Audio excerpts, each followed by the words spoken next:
programa estatístico R disponibiliza 9 algoritmos para calcular os quantis, os quais podem ser estudados em mais detalhes no artigo publicado pela American Statistician em 1996. Neste vídeo eu discutirei apenas uma forma de obter os quantis. A ideia fundamental do quantil é dividir o conjunto de dados em algumas posições. De maneira geral, o primeiro passo consiste em ordenar os dados e calcular a posição do quantil, P vezes N mais 1. Vamos denotar a posição do quantil por Pn. Se a posição do quantil for menor ou igual a 1, então o quantil será o mínimo do conjunto de dados. Se a posição do quantil for maior ou igual a n, então o quantil será o máximo do conjunto de dados.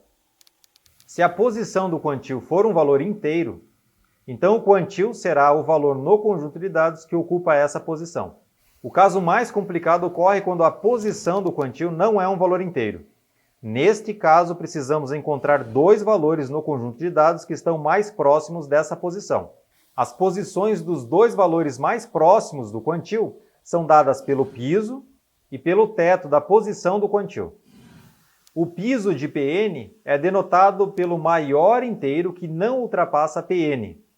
E o teto de Pn é definido pelo menor inteiro que está acima de Pn. Por exemplo, se a posição do quantil é 14,3, então o piso é 14, que é a posição do valor que está abaixo do quantil. E o teto é 15, que é o menor valor inteiro acima de 14,3. A fórmula para calcular o quantil P é dada por P2 menos Pn, multiplicado pelo valor que ocupa a posição imediatamente anterior à do quantil, mais Pn menos P1, multiplicado pelo valor que ocupa a posição imediatamente posterior à do quantil.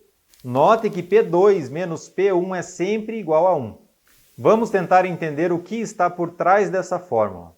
Como já visto anteriormente, os valores xp1 e xp2 do conjunto de dados ordenados apenas representam os valores mais próximos do quantil requerido e, portanto, o quantil deve ser calculado usando esses valores.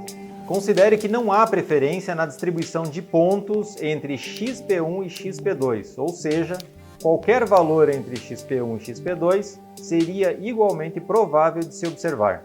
Sob essa suposição, temos que a distância entre xp1 e o quantil está para a distância de suas posições, assim como a distância entre xp2 e o quantil está para as distâncias de suas respectivas posições.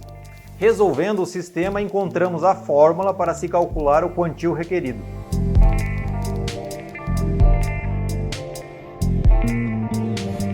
Veja o algoritmo tipo 6 do R para calcular quantis e compare com o algoritmo que descrevemos aqui.